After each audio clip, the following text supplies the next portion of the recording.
Clearly, both under biblical law, and not only under biblical law, even in the time of the Talmud, polygamy was permitted, and polygamy became prohibited among Ashkenazic Jews of European descent only in the 11th century, the 1000s, by the promulgation of Rabbeinu Gershom, who was the teacher of Rashi's teacher, and among many Sfardim of North African descent, there actually was never a prohibition of polygamy.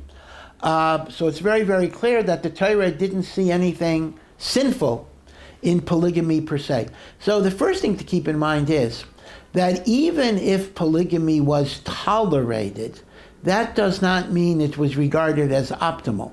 Certainly when we look at the original description of the creation of Chava and why a woman was put into the world, it talks about Al Kain Yazov Ish Es Aviv Yasimo, a man shall leave his father and mother, V'davak B'ishto, he shall cleave unto his wife, V'hayu L'basar Echad, and they should become one flesh.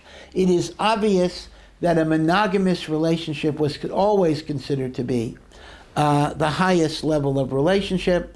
There are very, very few examples of polygamy in the Torah. Some of them are famous examples. We did have Abraham, who had Hagar as a concubine. We, of course, have Yaakov, who was the true polygamist, that Yaakov had Rachel and Leah, as well as the two maidservants, Bilhah and Zilpah. I'll come back to that. But the point is, that's about it. If you look at all of the other great biblical righteous people, other than the kings have special rules, you do find that monogamy was the norm. Certainly in the Talmud, monogamy was the norm. So really what's going on is this. The Torah may tolerate things that are not necessarily optimal simply because of the weaknesses of human nature. We know that men sometimes have a tendency to stray, to be unfaithful, to need different types of sexual outlets, particularly if their wives might get older, sometimes physically less attractive. And the Torah basically says, if you want to have sexual relations, you must do it in the context of sanctification, and you must do it with responsibility, and you must do it with commitment.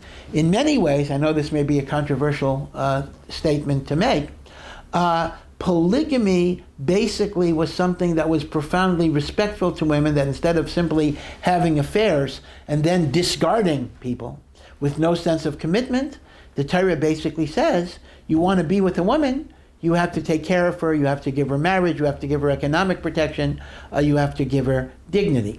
So in a sense, one could look at polygamy as a way of tolerating a certain measure of evil by making it more refined, making it more dignified, making it more respectful for all of the parties that were concerned. But because it never was the ideal, then essentially God tolerated it, but hopefully we grow out of it. And eventually Rabbeinu Gershom decided it was not a proper thing. I'll give you an analogy to this. An analogy to this might be slavery itself. People sometimes raise the question, how could the Torah allow slavery? And the short answer is that slavery was tolerated, it was not regarded as desirable, but given the fact that it was widely practiced in the ancient world, people were not ready to go cold turkey, and therefore God tolerated an institution, but humanized it, made it more compassionate, more respectful of the dignity of even the slave. It prohibited torture and abuse, even of the non-Jewish slave. If you knocked out a non-Jewish slave's tooth, the non-Jewish slave went free.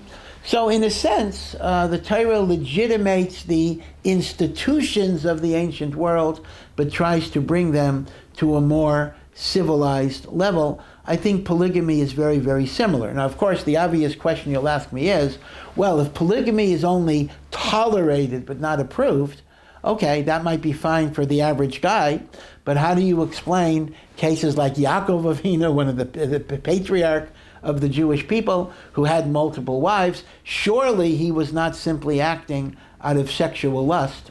So the truth is, when you get to the exceptional cases, which are really not the norm, that refers to the explanations are much more deeper and much more Kabbalistic, and that is because Yaakov himself represents a multifaceted reality. Yaakov is a combination of the midah of loving kindness and inner strength and beauty, and Yaakov is synthesizing and integrating. So Yaakov needed different wives that reflected different facets of his spiritual persona, that brought different divine energies into the world. Now, if an average man were to make that argument why he should be with a lot of women, we would just call him crazy or sexually addicted, because we're not on the level to make those types of decisions. But all I can tell you is, the traditional belief of Judaism is that Yaakov was motivated by the highest and deepest spiritual levels, which required min hashamayim, that there be these different spiritual forces in the composition of Am Yisrael. In fact, it really wasn't Yaakov's intent. In fact, one could actually make an argument that Yaakov, in fact, intended to be monogamous. Yaakov wanted to marry Rachel. That's what Yaakov wanted. Yaakov wanted one wife. It was God, so to speak, that enabled Lavan to trick Yaakov into Leah, etc.